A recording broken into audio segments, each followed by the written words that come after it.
अंदर गुड़ है, अपना बेल है, अच्छा. मेथी है और सूखी है. बुरुज आहे, त्या बुरुजामध्ये इथे एक विहीर बनवलेली त्या गावामध्ये. दोन भले मोठे बुरुज आणि त्याच्या मधोमध असलेला हा भक्कम दरवाजा जणू काही अजूनही मल्हारराव होळकरांच्या शक्ती प्रदर्शनाचा एक नमुनाच आपल्याला दाखवतो. आपल्या शक्तीच्या आणि युक्तीच्या जोरावर एक सामान्य सैनिक ते सेनापती हा त्यांचा थक्क करणारा प्रवास एक अचंबित करणाराच होता.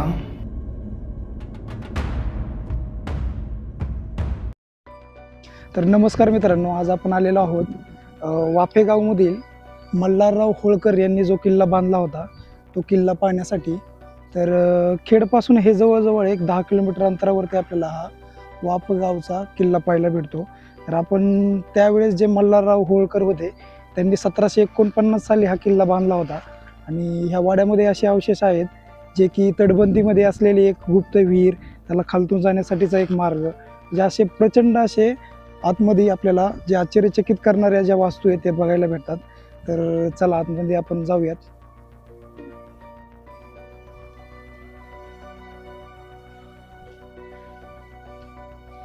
तर हा पाहू शकता तो त्या काळातला दरवाजा. हे जे दरवाजावरती हे जे नोकदार आपल्याला खिळे पाहायला भेटत आहेत हे त्या काळामध्ये हत्ती वगैरे किंवा लाकडाच्या ओळख्याच्या साह्याने त्यावेळेस दरवाजे हे तोडले जायचे. तर त्यासाठी सुरक्षितता म्हणून हे आपले खिळे त्या काळामध्ये दरवाजाला लावले जायचे. तर आतमध्ये आल्यानंतर आपल्याला 2 देवड्या पाहायला भेटतात. तर इकडची देवडी पाहू शकता.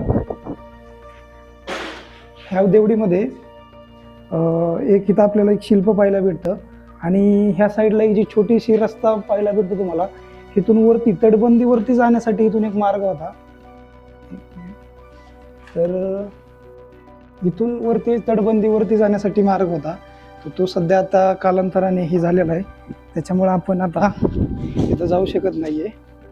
आणि दुसऱ्या साईडला पण एक देवडी आहे जी की ही सुंदर असं अजूनही इथं ही देवडी आपल्या.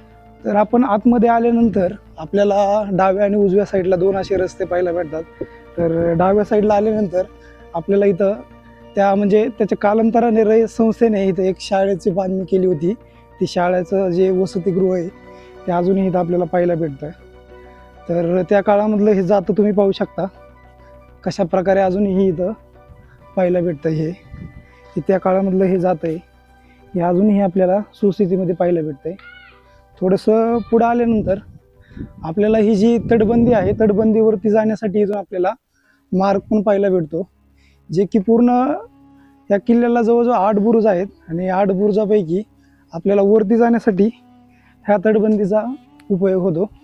तर आपण आता तटबंदीवरती आलेलो आहोत आणि हा पहिला बुरुज जो खालती दरवाजा होता त्या दरवाजाचे जे 2 बुरुज होते बलडब्या, त्याच्यातला हा बुरुज आणि ह्याच्या पलीकडे एक बुरुज आहे.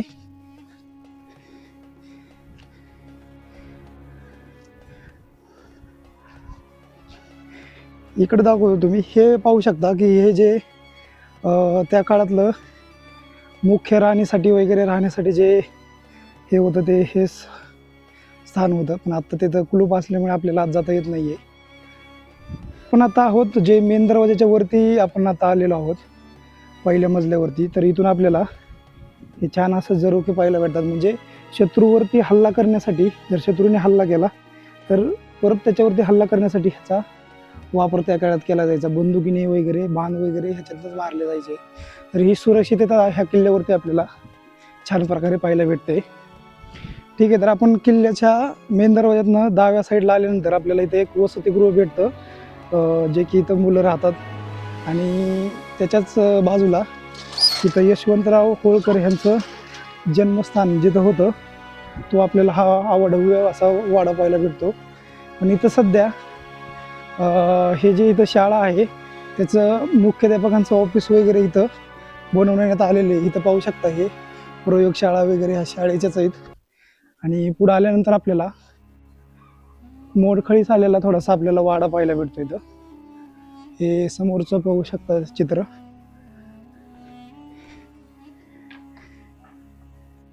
मल्हारराव होळकर आणि यशवंतराव होळकर यांचे इथं छान असं फोटो वगैरे आहेत.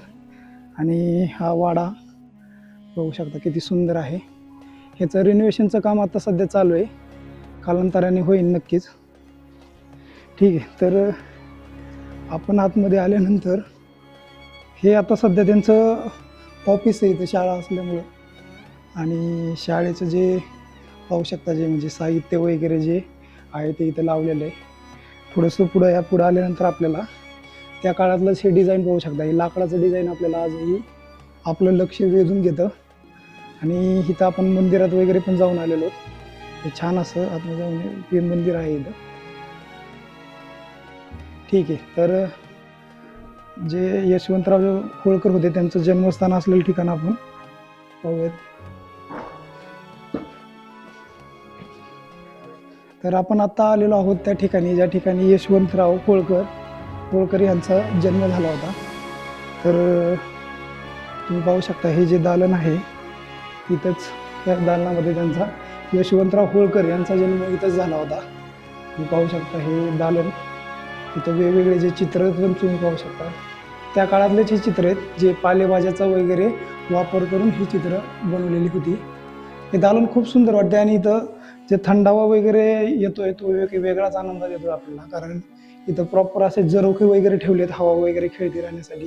त्याच्यामुळे जो आपल्याला गरमी वगैरे ती जाणवत नाही. आणि हे छोटे छोटे तुम्ही पाहू शकता हे जे खोप्या केलेले आहेत त्याच्यामध्ये मला वाटतं की हे ठेवण्यासाठी सामान वगैरे ठेवण्यासाठी हे त्या काळात बनवलेलं असावं. हे चित्र तुम्ही अजूनही पाहू शकता. हे मला वाटतं की होळकरांचंच एक घोड्यावर बसलेलं एक छानसं चित्र आहे. मध्ये गणपती बाप्पा आहेत आणि इकडे देवीचं छानसं असं चित्र काढलेलं आहे. तर या हे दुसरं दालन आहे आपल्याला पहिल्या मजल्यावरती आल्यानंतर. आणि इथं म्हणजे खूप असे जुन्या अशा वस्तू वगैरे इथं ठेवलेल्या आहेत ज्या की मोडखळीस वगैरे आलेल्या होत्या. आणि हे त्या काळचंच प्रॉपरचं बांधकाम आहे. वरती पाहू शकता हे जसं माळवद म्हटलं जातं गावाकडती त्या प्रकारचं असं आपल्याला इथं पाहायला भेटतं. हे जे यशवंतराव होळकरांचं जे जन्मस्थान आहे वरचा पहिला मजला त्याच्यामध्ये आपल्याला इथे एक रूम पाहायला भेटते जे की इथून अंडरग्राऊंड एक आपल्याला रस्ता पाहायला भेटतो इथून. म्हणजे हे पाहू शकता हे पूर्ण खालती एक रूम आहे असं बोललं जातं. आता हे रूममध्ये नक्की काय असावं काय नाही आता हे आपण काय अंदाज सांगू शकत नाही. आणि खूप दिवस इथं कोण न गेल्यामुळं आपण पण तसं रिस्क घेणार नाही आहेत. त्यामुळे होपसो आपण ठीक आहे इथूनच जाऊयात. तर आपण हे दालन पाहिलं जिथं यशवंतराव होळकरांचा जन्म झाला होता. इथून आपल्याला वरती जाण्यासाठी अजून एक मार्ग भेटतो इथून. तर या आपण इथून या अजूनही पायऱ्या लाकडाच्याच आहेत. प्रॉपर लाकडाच्या पायऱ्या आपल्याला पाहायला भेटतात. या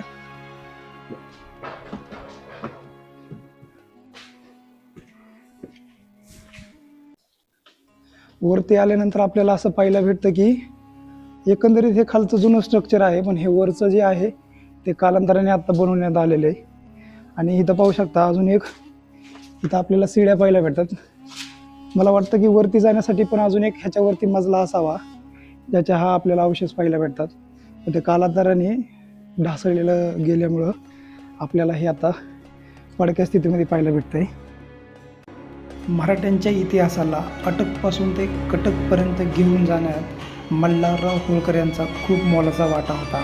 पहिल्या बाजीरावांनी जेव्हा मल्हाररावांचं कर्तृत्व ओळखलं, त्यांची युद्धनीती ओळखली, तेव्हा त्यांना आपल्या 500 सैनिकांचा नेतृत्व त्यांना दिलं. त्याच्यानंतर काही कालावधीनंतरच मल्हारराव हे इंदूरचे सेनापती झाले आणि इंदूरच्या संस्थानाची सगळी जबाबदारी ही त्यांच्याकडे सोपवण्यात आली. तर आपण बाहेरच्या तटबंदीतून आतमध्ये आल्यानंतर आपल्याला इथं एक अजून एक प्रवेशद्वार दिसतंय. त्याच्या बाहेर 2 तोफा ठेवलेल्या आहेत. त्या साईडला एक पाहू शकता आणि इकडच्या साईडला. आणि ह्याच्या एवढं भारी असं कन्स्ट्रक्शन पाहू शकतं त्या काळामध्ये हे जसं डिझाईन वगैरे केलेलं आहे पाठीमागचं. खूप छान असं डिझाईन याचं हे बघायला भेटतं आपल्याला. आणि आतमध्ये आपल्याला आल्यानंतर हा त्याच काळामधला दरवाजा पाहायला भेटतो जो अजूनही तग धरून आहे. त्याच्यावरचे जे खिळेदार बघता नौदार खिळे हे त्या काळीच हत्ती वगैरे जर हल्ला केला तर त्याच्या संरक्षणासाठी हे खिळे वगैरे त्या काळात ठेवले जायचे. आणि इथं त्या काळातली हीच भली मोठी तोफ पण आपल्याला इथं पाहायला भेटते. आणि हे किल्ल्याचं डिझाईन वगैरे खूप छान आहे असं बघायला गेलं तर एकदम. आणि आतमध्ये आल्यानंतर आपल्याला असं थोडंसं डाव्या आणि उजव्या साईडला आपल्याला 2 मार्ग भेटतात. तर डाव्या साईडला जी आहे, डाव्या साईडला तुम्ही आल्यानंतर इथं एक छोटंसं एक आपल्याला म्हणता येईल की थोडासा एक स्पेस दिलेला होता, की जो की राजवाड्याचा एक दरवाजा आहे त्यातला निघून जात होता, म्हणजे निघत होता. आणि ह्याच्या आतमध्ये हे जे दालन दिसतंय किंवा हा दरवाजा दिसतोय, ह्याच्यातून आपल्याला वरती जाण्यासाठी म्हणजे तटबंदीवर जाण्यासाठी जा इथं. आणि इथून उजव्या बाजूला जर तुम्ही आतमध्ये आलात तर इथं थोडंसं पहारेकरांसाठी बसण्यासाठी वगैरे इथं थोडीशी छोटीशी देवडी वगैरे होती. आणि इथून आतमध्ये आल्यानंतर आपल्याला पूर्ण सभागृह पाहायला भेटतं. इथून पुढं खूप मोठं असं सभागृह आहे, पाहू शकता. इथं रिनोव्हेशनचं काम चालू आहे आता सध्या. जे इथं खालचं जे दगडाचं वगैरे जे जुनं कन्स्ट्रक्शन होतं तसंच बनवायचं वगैरे आता सध्या काम चालू आहे. आणि इथं पाहू शकता त्या काळातलं हे कारंज पण आपल्याला इथं पाहायला भेटतं त्या काळामधलं. हे राजसदरेमध्ये असलेलं हे कारंज आपल्याला स्फूर्ती करून देतं की त्या काळामध्ये होळकर घराणं हे किती मोठं झालेलं होतं.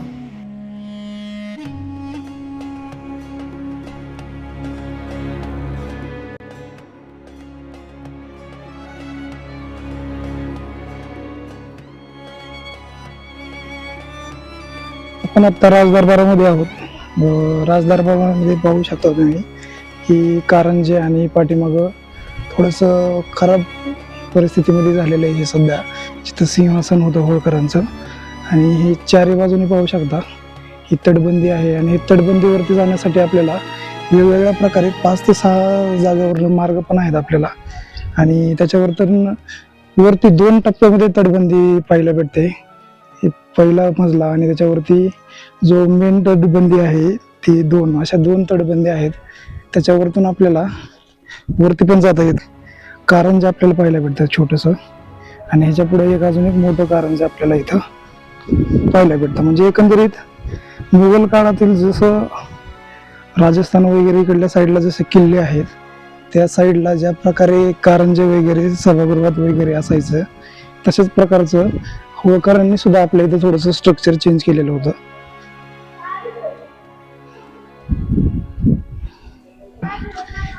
इथं काही अवशेष पण आपल्याला अजूनही पाहायला भेटतात पडलेले. तर इथून आपल्याला मार्ग आहे दोन्ही साईडने आहे. इकडच्या साईडने पण जाऊ शकता तुम्ही आणि इकडच्या साईडवर. तर आपण ह्या मार्गे जाऊयात.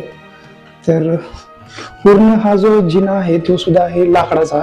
त्या काळातलं लाकूड अजूनही मजबूत स्थितीमध्ये तग धरून अजून आपल्याला इथे पाहायला भेटतं. आणि इथून सुंदर असं दृश्य जे की आपल्याला इथं खालचं सभागृह म्हणता येईल. कृष्णाचं आपल्याला सांगितलं जातं की तिथं कृष्णाचं एक छान असं चित्र इथं कोरलेलं होतं. ते आता पूर्ण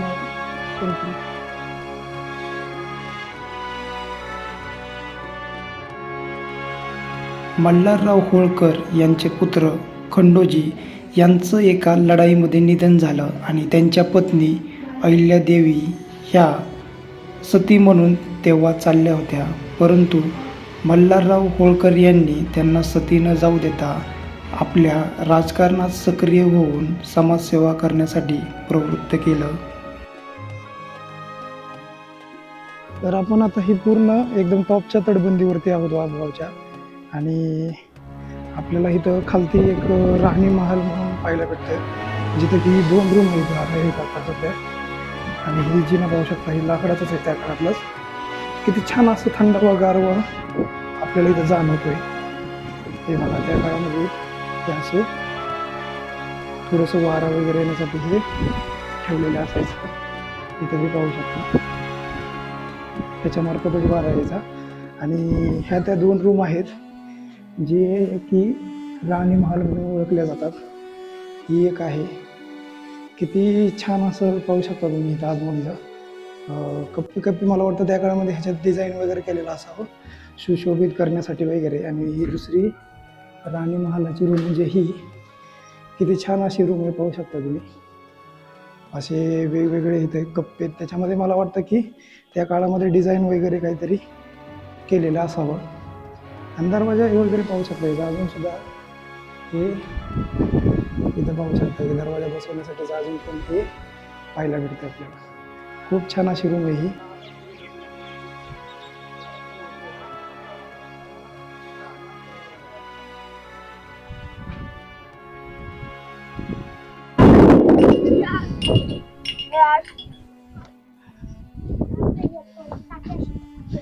तर इथं ह्या 2 टाक्या होत्या. ह्या 2 टाक्यामधनंच ह्या कारंज्याला पाणी जायचं. इथं जे समोर पाहता हे कारंजे आणि ही जी टाकी आहे ह्या टाकीमार्फत तुम्हाला आउटलेट खाली दिसत असेल पूल वगैरे.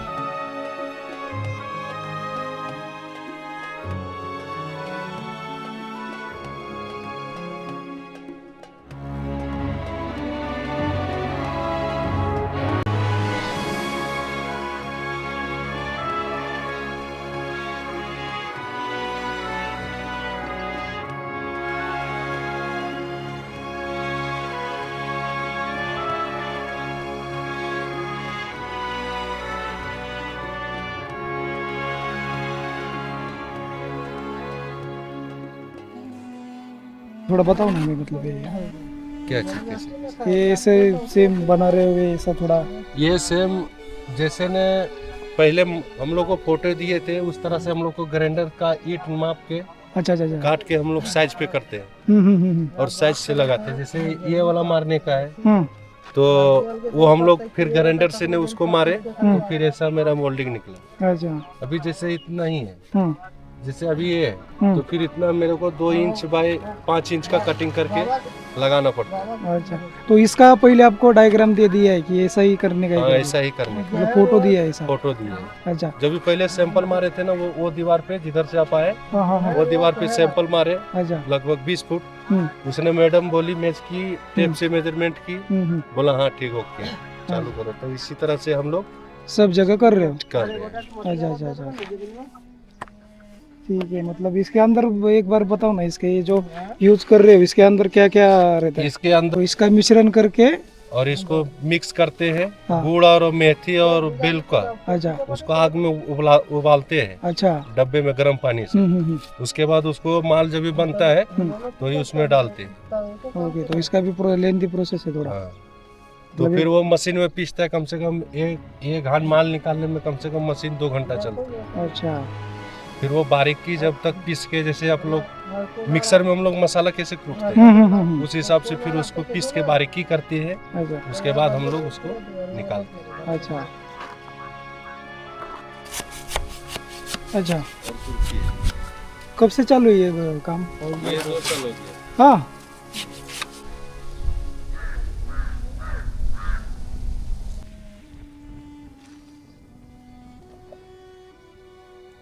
हा मेन दरवाजा आहे आतमध्ये होळकर वाड्यामध्ये जाण्याचा. आणि इथं पाहू शकता खालती ही शाळा आहे आणि शाळेच्या थोडंसं अलीकडेच आपल्याला त्या काळामध्ये खूप सारे इथे रूम होत्या. हे पाहू शकता ठिकाण. मग आता खूप घाण झालेलं आहे. मग असं म्हणतात की ह्याच्या खालती 40 रूम्स होत्या. म्हणजे त्या काळामध्ये टाकसाळ, होळकरांचं एक सेपरेट टाकसाळ होतं. तर त्या टाकसाळ जिथं त्या नाण्याची निर्मिती केली जायची ते पाहू शकता समोर. इथं खूप कचरा वगैरे. हे जे समोरून तुम्ही पाहू शकता इथून आतमध्ये जवळपास इथून जेवढा तुम्हाला परत जी शाळा आहे त्याचं इथं वसतिगृह आपल्याला पाहायला भेटते.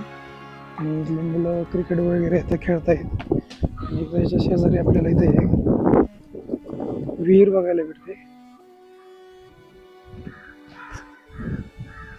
खूप छान अशी विहीर आहे. याला प्रॉपर पायऱ्या पण आहेत. आणि इथं पाहू शकता दरवाजा सुद्धा होता ह्या विहिरीला. हे सुंदर असं विहिरीचं पाहू शकता. इथं थोडंसं कचरा वगैरे झाल्यामुळे हे दिसत आहे, पण छान अशी. इथे एक आपल्याला शेजारीच एक महादेवाचं मंदिर भेटतंय. मंदिराच्या वरती गणपती बाप्पाचं चित्र, खालती इथं कासवाचं.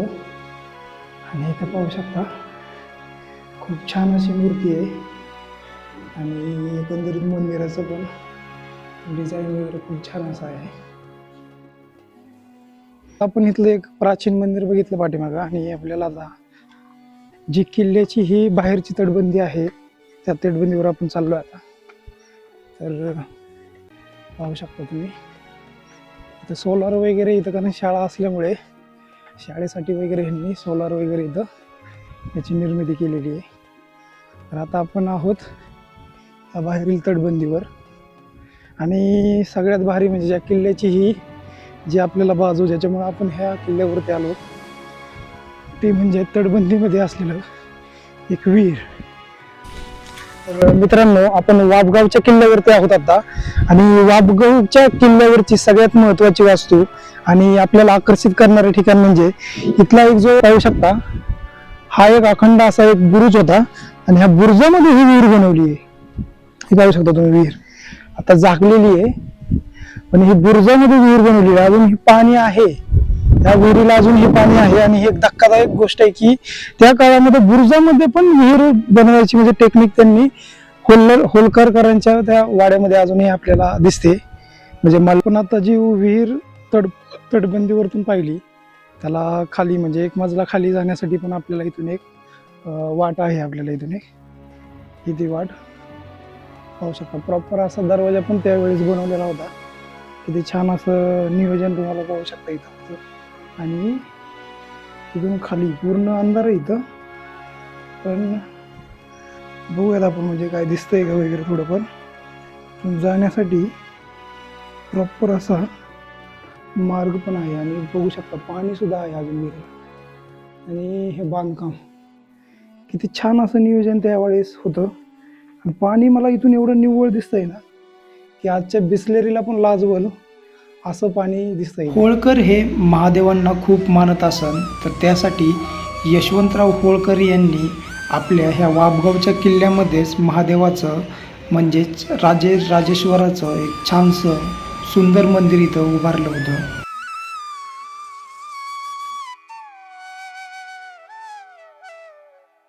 मंदिराच्या बाहेर असलेला सुंदर नंदी आणि नंदीसाठी असलेलं सुंदर मंडप हे ह्या मंदिराचं खूप आकर्षण करणारं हे ठिकाण आहे. आतमध्ये गेल्यानंतर आपल्याला इतकी शांतता जाणवते की जणू काय आपण देवाच्या अगदी मनाशीच लीन झालेलो आहोत.